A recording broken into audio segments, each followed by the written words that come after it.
Snuff itself is pornographic, weird, dark, intense, and funny.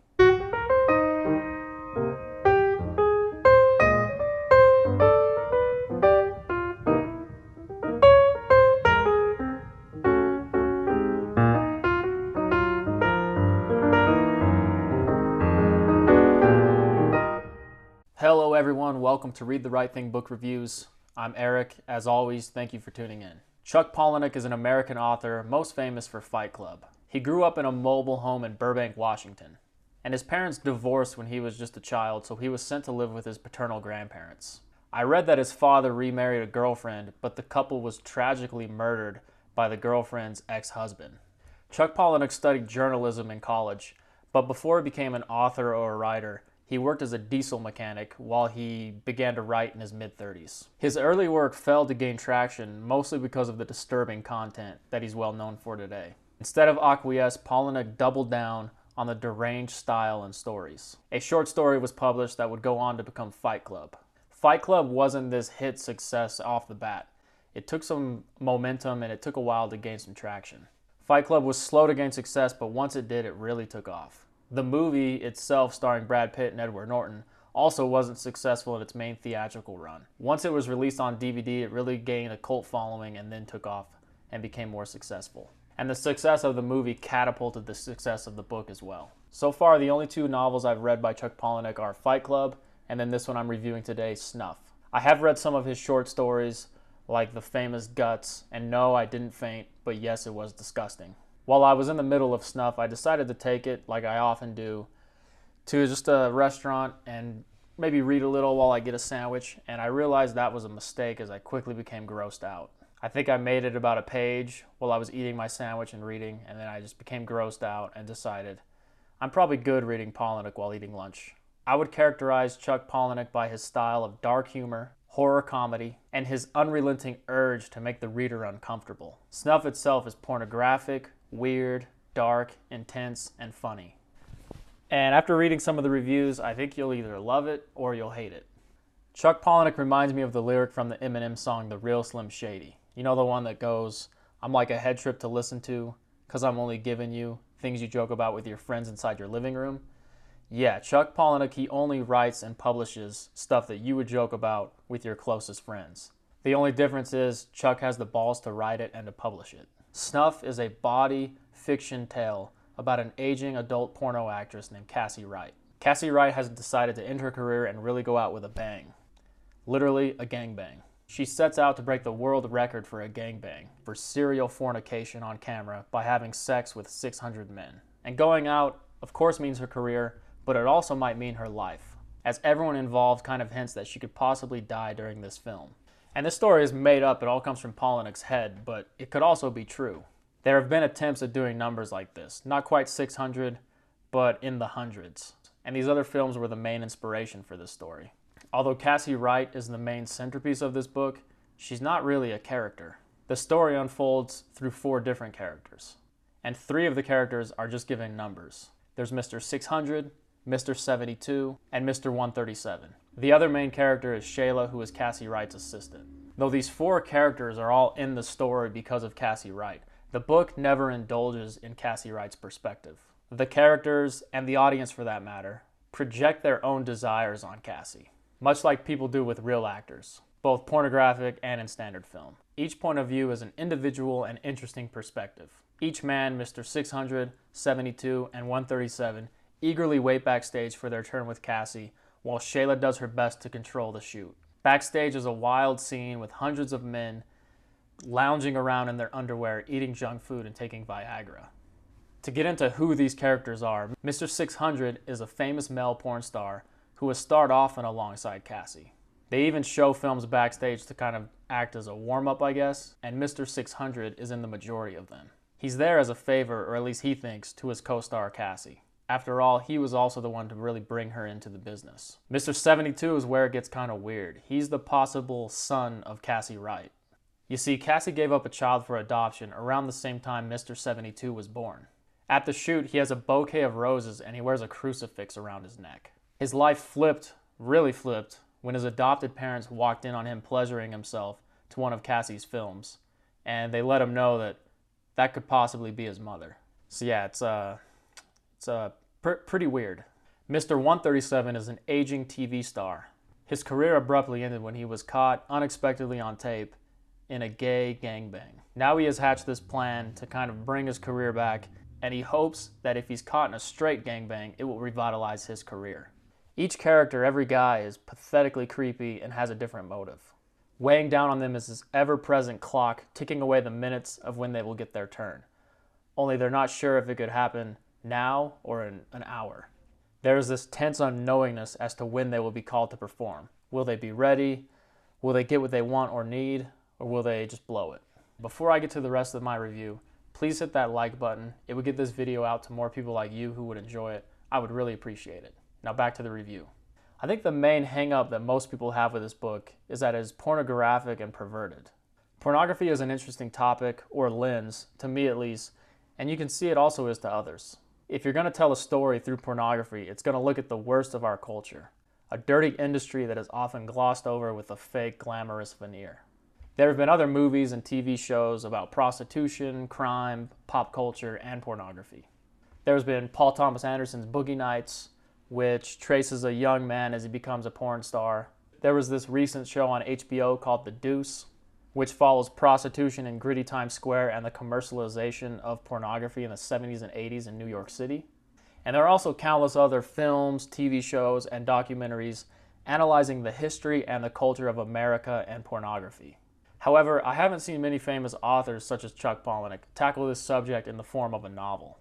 And none of the above mentioned shows, the documentaries, the Deuce, or Boogie Nights, none of those are as disgusting as Snuff.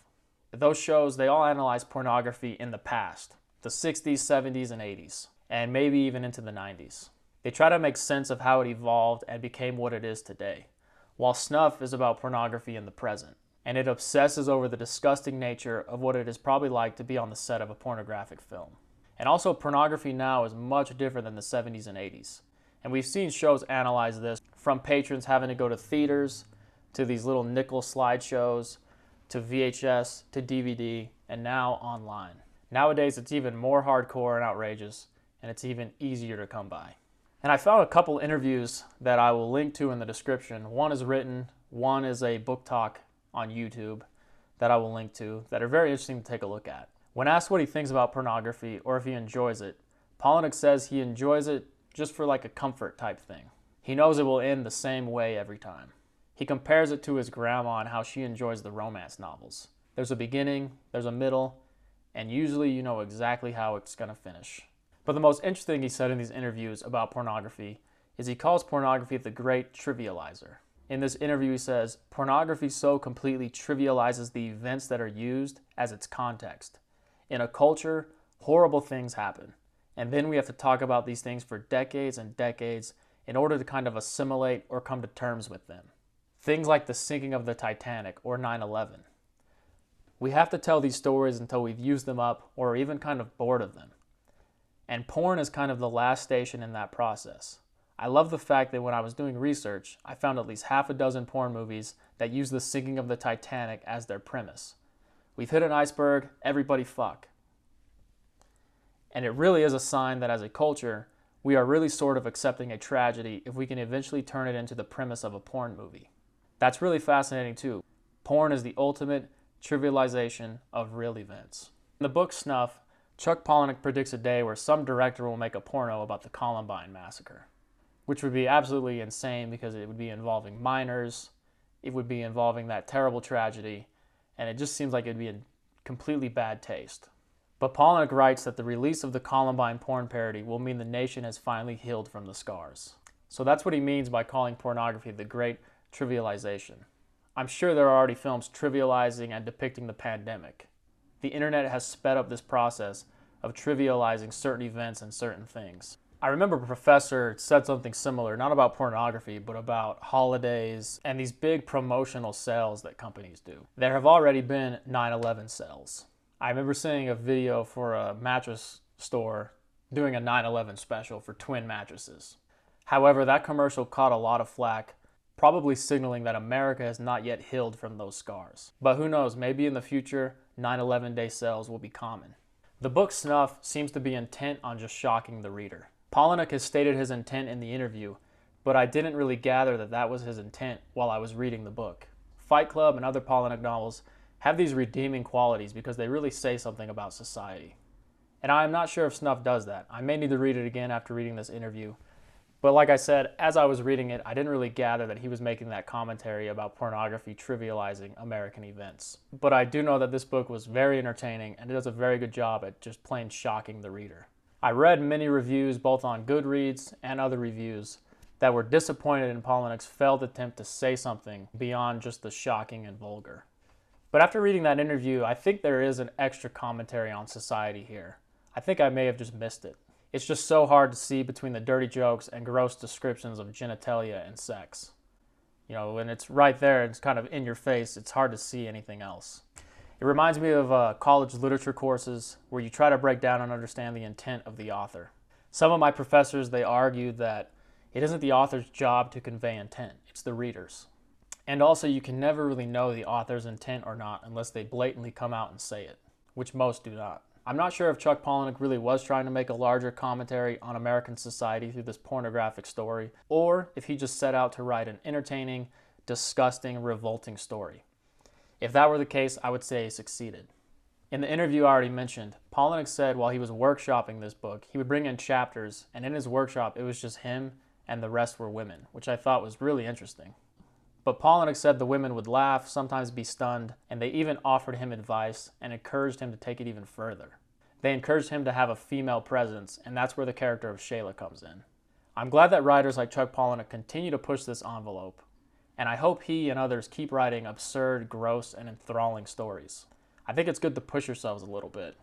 You know, if you can look at the nasty stuff in society and come out okay, you would just understand even more of these perspectives. Like I said, I've only read 2 other novels, and I would say Fight Club is well and above better than this. And though this might not be Chuck Palahniuk's best, it's still an enjoyable read. I'll read a little bit from the first page just so you can kind of grasp the tone and the style of this book. The first chapter is titled Mr. 600.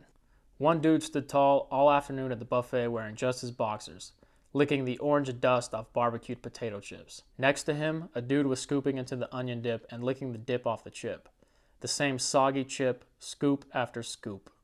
Dudes have a million ways of peeing on what they claim is just their own.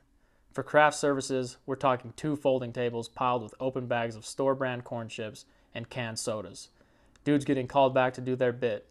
The wrangler announces their numbers, and these performers stroll back for their money shot, still chewing a mouthful of caramel corn, their fingers burning with garlic salt and sticky with the frosting from maple bars. Some one-shot dudes, they're just here to say they were.